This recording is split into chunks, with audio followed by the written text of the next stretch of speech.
Hello everyone, so এখন আমি একটা ক্যাপাচিনো বানিয়ে দেখাবো কিভাবে বানাতে হয়।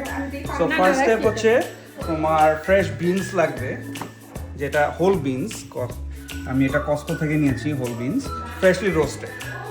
সো বিনস দেওয়ার পরে বিনসটাকে গ্রাইন্ড করতে হবে। সো স্টেপ ওয়ান হচ্ছে পোর্টা ফিল্টার নিব। পোর্টা ফিল্টারটা আমি অ্যাডজাস্ট করে লাগালাম এবং নেক্সট স্টেপ গ্রাইন্ড করব। তো নিনজার এটার খুব ভালো একটা ফিচার আছে যে তোমার এটা একদম অ্যাকিউরেট মেজারমেন্ট এবং অ্যাকিউরেট গ্রাইন্ড সাইজ দিয়ে তোমার কফিটা গ্রাইন্ড করবে। সো আমি ওটা এখন করব। স্টেপ ওয়ান, এখন আমি কফি বিনসটা গ্রাইন্ড করতেছি। এই বিনসটা কি মিডিয়াম গ্রাউন্ড অর এটা মিডিয়াম রোস্ট আমি প্রেফার Medium করি। roast তো or dark অনেকে ডার্ক রোস্ট প্রেফার করে, কিন্তু আমার মতে মিডিয়াম রোস্টটা খুব ভালো একটা টেক্সচার দেয়। তো 10-15 সেকেন্ডস লাগে তোমার বিনসটা গ্রাইন্ড হতে, এবং অ্যাজ ইউ ক্যান সি বিনসটা সুন্দর মতন গ্রাইন্ড হয়ে গেছে। সো নেক্সট স্টেপটা হচ্ছে আমি বিনসটা ক্রেপ করব। এখন এই গ্রাইন্ডেড বিনসটা, সো আমি আগে জাস্ট চেক করব যে বিনস সুন্দর মতন গ্রাইন্ড হয়েছে নাকি। সো দেখা যাচ্ছে হয়েছে।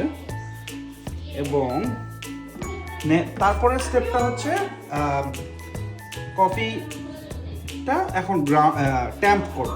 ট্যাম্প বেসিকলি হচ্ছে প্রেসার দিয়ে এটাকে আরো কনডেন্স করে। এটা করলে কি হয়? এটা করলে এটা তোমার এসপ্রেসো শট তৈরি করতে হলে তোমার It has to be pressed down কফিটা তোমার ফার্স্ট অফ অল গ্রাইন্ড করতে হবে এবং তারপর কম্প্রেস করতে হবে। So for the most flavor to come out. হ্যাঁ, most flavour plus the quantity, কতটুকু এসপ্রেসো তোমার প্রডিউস হবে।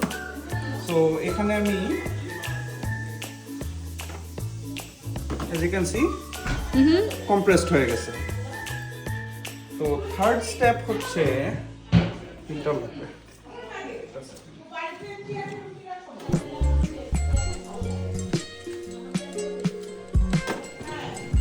একটা ফিল্টার স্ক্রিন উপরে দেবো যাতে কফিটা যখন এসপ্রেসোটা যখন তৈরি হয় যাতে স্প্ল্যাশ না করে। সো আমি একটা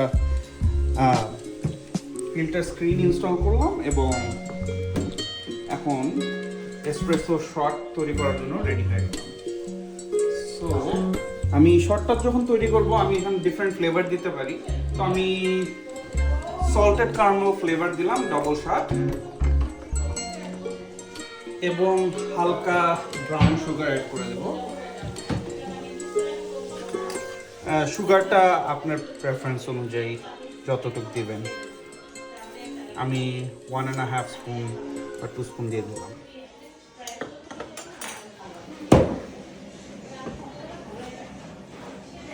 এখন আমি কফিটা ব্রু করব।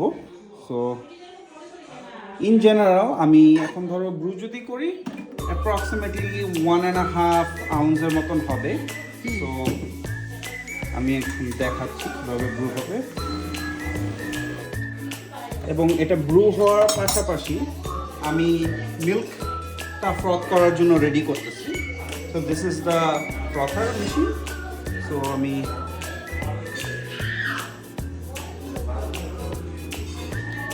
মিল্ক অ্যাড করলাম। আমি whole milk, organic whole milk দিয়ে দিচ্ছি। সো ক্যাপাচিনোর জন্য এখানে লেভেল দেওয়া আছে, যদি লাটে খেতে চান বেশি মিল্কও দিতে পারেন। তো আমি এখন ক্যাপাচিনো বানাচ্ছি, সো আমি এই লেভেলে মিল্ক অ্যাড করেছি।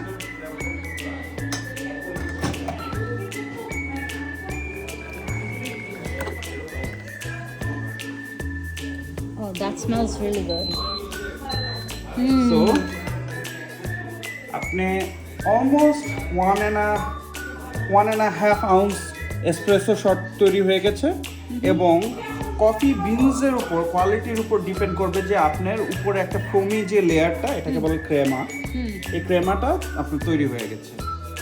সো এখন নেক্সট স্টেপ হচ্ছে আমি এসপ্রেসো শটটা সাইডে রেখে আমি এখন যে মিল্কটা আছে এটা কোল্ড মিল্ক দিয়েছি, এটাকে এখন ফ্রথ করব। তো আমার ডিফারেন্ট সেটিং আছে যে কতটুকু ফোম লেভেল চান। তো আমি মিডিয়াম ফোম দিয়ে আমি ফ্রথ করব। তো যখন আমি ফ্রথ করব হট স্টিম আপনার যাবে এবং এখানে একটা স্পিনার আছে, স্পিনারটা আপনার ঘুরবে। অ্যাজ এ রেজাল্ট আপনার মিল্কটা এয়ারেট হবে এবং সিল্কি হবে। সো এই নিনজার এইটা খুবই ইজি করে দিয়েছে, বিকজ এটা ম্যানুয়ালি ফ্রথ করা লাগে না, এটা অটোমেটেড পুরোটা। অ্যাপ্রক্সিমেটলি 30 সেকেন্ডস টু 40 সেকেন্ডস লাগে মিল্কটা টোটালি ফ্রথ হওয়ার জন্য।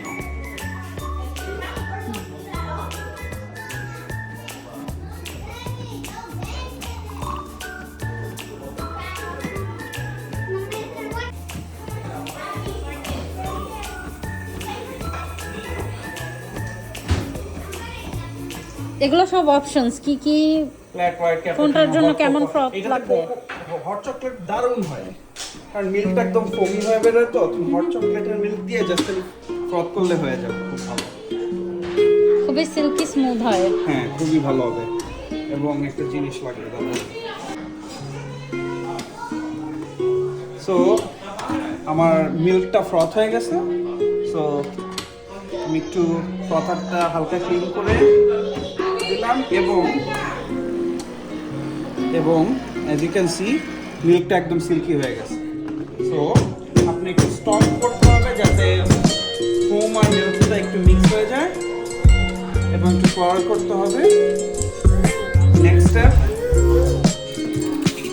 আমার এসপ্রেসো শট এবং অ্যাডেড সিরাপ দেওয়ার পরে আমি ফ্রথের মিল্কটা অ্যাড করে দেবো। এটাতে কি সিরাপ দিয়েছে? এটাতে সল্টেড ক্যারামেল ফ্লেভারটা দেওয়া হয়েছে। Oh that looks so good. So অনেকে অনেক রকম ডিজাইন করে ওদের ক্যাপাচিনোর উপর, বাট আনফর্চুনেটলি আমি এখনো ওই লেভেলে যেতে পারিনি। বাট ইন দ্য ফিউচার আমি অনেক রকম ক্যাপাচিনো ডেকোরেশন আর আর্ট ওয়ার্ক করে, তো আমি ওটা প্র্যাকটিস করতেছি। সো ইনশাল্লাহ নেক্সট টাইম অফ কোর্স দেখাবো। সো চাচা আপনার ক্যাপাচিনো ইজ রেডি। ওয়াও, দেখেই তো মন ভরে গেল। কে বলেন উফ, অনেক দিন পরে খাইলাম বাবা এরকম একটা কফি। থ্যাংক